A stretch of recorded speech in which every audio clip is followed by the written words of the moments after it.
ଆଜି ମାର୍ଗଶିର ମାସ ଶେଷ ଗୁରୁବାର ଆଉ ଉଦ୍ଯାପନା ଦିବସ। ସେଥିପାଇଁ ପିଠାପଣାର ସମ୍ଭାର ତ ଦେଖିବାକୁ ମିଳିବ ହିଁ। 6 ତୁଣ 9 ଭଜା ନ ହେଲେ ହେବ କି?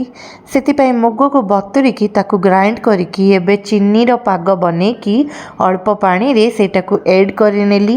ଆଉ ତାକୁ ଭଲସେ ଗୋଟେ ଜନ୍ତୁଣୀ ପ୍ରିପେୟାର କରିନେଲି। ଜନ୍ତୁଣୀର ଥିକନେସ୍ଟା ଏମିତି ରହିବ ଯେମିତି ମୁଁ ଭିଡ଼ିଓରେ ଦେଖାଉଛି। ଆଉ ତାପରେ ତାକୁ ଗୋଟେ ଛୋଟ ପ୍ଲେଟ୍ରେ ନେଇଯିବି ଆଉ ଭଲସେ ସ୍ପ୍ରେଡ଼୍ କରିନେବି। ଆଉ ଏତିକି ସମୟରେ ୟାକୁ ଥଣ୍ଡା ହେବାକୁ ଛାଡ଼ିନେବି। ଆଉ ଥଣ୍ଡା ହେଲା ଟାଇମ୍ରେ ୟାକୁ କଟ୍ କରିନେବି ଚନ୍ଦ୍ରକାନ୍ତିର ଡାଇମଣ୍ଡ ସେପ୍ର ପିସ୍ରେ। ତ ଆଜି ମୁଁ ବନେଇବାକୁ ଯାଉଛି ଚନ୍ଦ୍ରକାନ୍ତି ବା ଆମ ଭାଷାରେ କାନ୍ତି ପିଠା। ବହୁତ ଜଣଙ୍କୁ ମୁଗର କାନ୍ତି ପିଠା ବହୁତ ପସନ୍ଦ। ଆଉ ୟାକୁ ବନେଇବା ବି ବହୁତ ଇଜି ରହିଥାଏ। ମୁଗକୁ 2ରୁ 3 ଘଣ୍ଟା ବତୁରିକି ରଖ। ଆଉ ତାକୁ ପାଗ କରିକି ଭଲସେ ଜନ୍ତୁଣୀ ପକାଇକି ଏମିତି ପାଣି ହାତ ହେଇକି ଥାପି ନିଅ।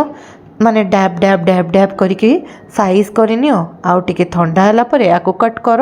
ୟାକୁ ନିଜର ସେପ୍ ଦିଅ ଆଉ ତେଲରେ ଛାଣି ନିଅ। ବାସ୍ ବହୁତ ଇଜି। ଆଉ ଏ ପିଠା ନା ବହୁତ ଫେଭରେଟ୍ ବୋଲି କୁହନ୍ତି। ତ ସେମ୍ ମୁଗ ବଟାରେ ଆଜି ଆଉ ଗୋଟେ ଆଇଟମ୍ କରିବା ଯେଉଁଟାକି ବହୁତ ଭଲ। ତ ଏଇଟାକୁ କିଛି ସମୟ ପାଇଁ ରେଷ୍ଟ ଦେବା। ଆଉ ସେଇ ପ୍ରୋସେସ୍ଟା ମୁଁ ଆପଣଙ୍କୁ କହିନେବି। ସେତିକି ଭିତରେ ମୁଁ କହୁଛି ମୁଁ ଆଜି ଆଉ କ'ଣ କ'ଣ ପିଠା ବନେଇବାକୁ ଯାଉଛି। ଆଜି ବନିବ 8 ପ୍ରକାରର ପିଠା। ତ ସେଇ ପିଠା ଭିତରୁ ଚନ୍ଦ୍ରକାନ୍ତିଟା ପ୍ରଥମ ଥିଲା। ଦ୍ୱିତୀୟରେ ଆମର ଫେଭରେଟ୍ କାକରା ମୋଦକ ତ କମନ୍ ଥିଙ୍ଗ। ସେଥିପାଇଁ ଆମର ଜନ୍ତୁଣୀ କରିକି ରଖିନେଇଛି। ଆଉ ସେଇଟାକୁ ନା ଏମିତି ଟିକେ ଘିଅ ହାତ ହେଇକି ଚକୁଡ଼ି ଦେବି। ତାପରେ ପାଣି ହାତ ହେଇକି ଚକୁଡ଼ିକି ତାକୁ ଗୋଟେ ନରମ ଥିକନେସ୍ କରିବା ଭିତରେ ମୁଁ କହୁଛି ଆଉ ବାକି କ'ଣ କରିବି। ତ ମୁଗର ହିଁ ଗୋଟେ ଚିଲା ଟାଇପ୍ର ବନେଇବି ଯେଉଁଟାକି ଚକୁଳି ଟାଇପ୍ର ପୁଳି ଟାଇପ୍ର ହେବ, ଯେଉଁଟାକି ରାଗ ଲୁଣି ରହିବ। ଆଉ ବରା ବନେଇବି। ଆଉ ବରାକୁ କିଛି ଅଂଶରେ ମାନେ ଚିନି ସିରା ଦେଇକି ଆମର ଚିନି ବରା ବି ବନେଇଦେବି। ତାପରେ ଆମର ଆଉ ଗୋଟେ ଆଇଟମ୍ରେ ମୁଗର ହିଁ ଆଉ କିଛି ବନେଇବାକୁ ଟ୍ରାଏ କରିବି ଟାଇମ୍ ହେଲେ। କିନ୍ତୁ ଯଦି ଟାଇମ୍ ହେଲାନି କହିଲି ସେତିକିରେ ରଖିନେବି। ସେତିକି ଭିତରେ ଦେଖନ୍ତୁ ଡୋ ରେଡ଼ି ହେଇଗଲା। କାକରା ମୋଦକ ପାଇଁ ପୁର ବନେଇକି ରଖିନେଇଛି। ନଡ଼ିଆ କୁରର ପୁର କରିଛି। ଆପଣ ଚାହିଁଲେ ଛେନା କୁରର ପୁର ବି ଟ୍ରାଏ କରିଛନ୍ତି ବହୁତ ଜଣ। କିନ୍ତୁ ଆମ ଘରେ ନଡ଼ିଆ ପୁର ହୁଏ ତ ଆମେ ବି ନଡ଼ିଆ ପୁରର କଲୁ। ସେତିକି ଭିତରେ ଚନ୍ଦ୍ରକାନ୍ତିଟାକୁ ପକାଇକି ତାକୁ ଏମିତି ଡିପ୍ ବ୍ରାଉନ୍ କଲର୍ ହେଲା ଯାଏଁ କ୍ରିସ୍ପି ହେଲା ଯାଏଁ ଛାଣିକି ବାହାର କରିକି ରଖିନେବୁ। ସେତିକି ଭିତରେ ଦେଖନ୍ତୁ ମୁଗ ଚିଲାଟା ବନେଇକି ରଖିଛି ଗୋଟେ ଭାଡ଼ି। ଆପଣଙ୍କୁ ଦେଖେଇ ନେବି ସେଇଟାର ବି ପ୍ରସ୍ତୁତି କେମିତି ଥିଲା। ସେତିକି ଭିତରେ ମୁଁ ତେଲ ଆଉ ଥରେ ଗରମ କଲି। ଆଉ ତେଲ ମାନେ ଆମର ଡାଲଡା ଘିଅଟାକୁ ନିଆ ହେଇଛି। ସେତିକି ଭିତରେ ଦେଖନ୍ତୁ ଆମର ବାକି ଜିନିଷ ସବୁ ଆମେ ଏଡ଼୍ କରିନେଲୁ। ମାନେ ଏଇଟା ଯେଉଁ ସେକେଣ୍ଡ ଭାଡ଼ିର ଯେଉଁଟା ଥିଲା ରିମେନିଂ। ତାପରେ ଆମର ଥାର୍ଡ଼ ଭାଡ଼ିରେ ପଡ଼ିଲା ଆମର କାକରା। ତାପରେ ମୋଦକ ଅଲରେଡ଼ି ବନେଇକି ରଖା ହେଇଯାଇଛି। ଗଢ଼ୁଛୁ ଆଉ ତେଲରେ ପକାଉଛୁ ପୁରା ଫୁଲ୍ ଭେଜି କିଚେନ୍। ଏଇ ଟାଇମ୍ରେ ନା ବହୁତ ସାରା ଟାଇମ୍ ମ୍ୟାନେଜମେଣ୍ଟ କରିବାକୁ ପଡ଼ିଥାଏ। ତା ସହିତ ଦେଖନ୍ତୁ ଏଇଟା ମୁଗର ଏମିତି ବରା ଟିକେ କରିବି ବୋଲି ଏଇଟା ରଖିନେଇଛି। ସେ ଚିଲ୍ଲାର ପ୍ରସ୍ତୁତି ଷ୍ଟାର୍ଟ କରିବା। ଟିକିଏ ଅଦା କୋରିକି ପକାଇଲି। ଆଉ ଟିକେ ଆମର ଭୃଷଙ୍ଗ ପତ୍ର ଅଛି ତାକୁ ଛୋଟ ଟାଇପ୍ର ନେଇଯାଇଛି। ତାକୁ ଏମିତି କ୍ରଶ୍ କରିକି ଅଳ୍ପ ପକାଇ ନେଲି। ଆଉ ନେଲି ଲଙ୍କା, କଞ୍ଚା ଲଙ୍କା ଯେଉଁଟାକୁ କି ମୁଁ ଟିକିଏ ଏମିତି ଗୁଣ୍ଡ କରିକି ପକାଇଲି। ଲୁଣ ନେଲି ଆଉ ଜିରା ବି ଏଡ଼୍ କରିନେଲି। ଏବେ ବାସ୍ ଆକୁ ଗୋଟେ କ୍ୱିକ୍ ପେଷ୍ଟ ଦେଇଦେବି ଘାଣ୍ଟିକି। ଆଉ ତାକୁ କ'ଣ କରିବି ତାୱାରେ କିଛି ଘିଅ ପକାଇବି। ଗୁଆ ଘିଅ ନେବି।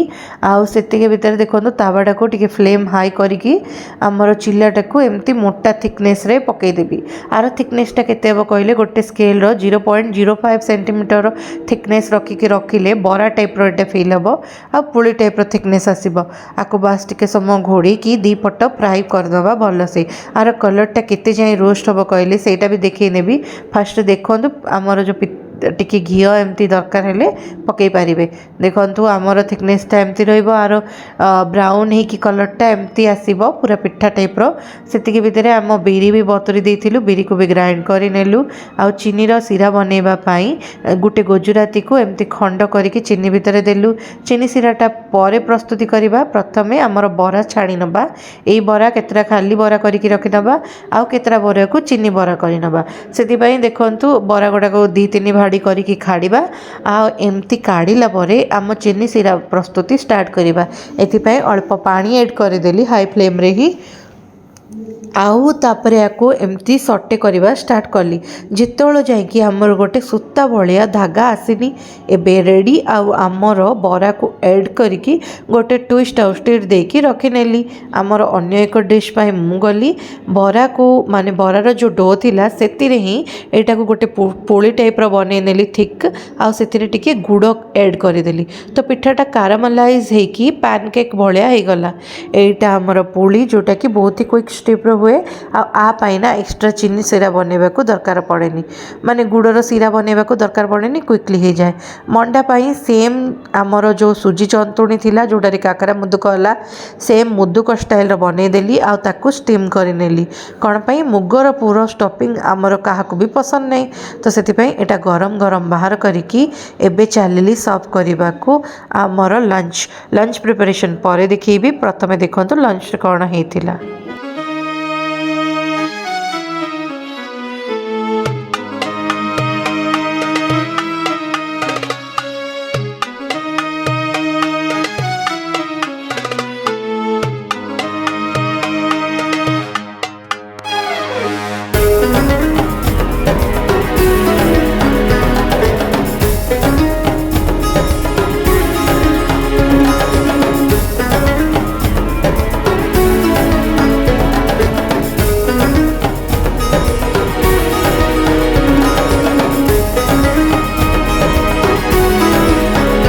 प्रथम डिशटा जोटा बनब सेटा हूँ आंबिला से आम कौन कलु तीन पाड़ी जाक ओ खटा बनईलु एबे बनइबू तेंतुलीर गोटे प्योर आंबेड़ी से कला तेंतुली को एमती डो बनईकी रखिनेलु आउे आमर देखु घांट तरकारी बनईकी साइड रखीदी आर रेसिपी बहुत टाइम मुझे आईटार ना खेचड़ीटा जोटा कि राग लुणी खेचड़ी तापर एटा बनई आमर साग आईटा मुग डाली तो साग आ मुग पाई गोटे प्रिपरेशन रही भितर मु कौन करी ना गोटे फुटण बनवा स्टार्ट कली नेली जीरा आमर सुखिला मर्च टिके पत्र भृसंग पत्र आ जीरा रे पकईदेली सोरिष टिके पकई आगरू तो एबे देखंतु ए सब फुटण बनवा पूर्वर मु कौन करची ना टिके सेम फुटण दीटा जगार यूज करनेबी जहाँद्वारा कि टाइम बचिबो सेतिभाई एबे भेंडी को भल भाव में कट करा जायतिला आउ ताकू एबे ट्विस्ट करिकी फ्राई करा ही जाउची आउ तापरे ताकू किछि समय रेस्ट करा हबो। एबे ई जो फुटण अछि सेटा दीटा पाई हेल्पफुल हबो तो ए फुटणरू टिके नेकी पकई दबा भेंडी भितरे आउ दही भेंडी पाई दहीटा परे ऐड करिबा। एबे देखंतु अल्प चीनी नहीं गली टिके ठंडा होला परे एथिरे आमर दही ऐड करदेली सेतिकी भितरे देखंतु आमर पिठौ भजाटा रेडी करिकी रखी नेची तो पिठौ भजा पाई आ सबु तरकारी पाई गोटे ग्रेवी आमर प्रस्तुत करथिली माने ग्रेवी मसलाटा सेटा आउ एबे से ग्रेवी मसलार पेस्टा को दे देली ए सब जिंस रे तावा भजा ऐड करिबा पाई लूण आउ लंका गुंड हळदी सब पकेकी मैरिनेट करनेली आउ आमर तावा भजा बनेली सेतिकी भितरे आमर चाउल को बतुरी रखी एबे कौन करी ना चाउल खीरी प्रस्तुत करी से बॉईल करनेली सीटी दीटा सीटी मारिकी आउ एबे एटा आमर काजू आउ गुजराती दीटा लवंग दीटा अड़ीच आउ दीटा तेजपत्र पकईकी टिके फ्राए कली आउ से नहीं 3 ରୁ 4टा गोलमरिच ताकू नहीं खीरी रे ऐड करिकी खीरीर काम आमर सरईकी आग को गली आग को बनईबी साग सागर आइटमटा जोटा कि मुझे आपको देखई देछि आगरू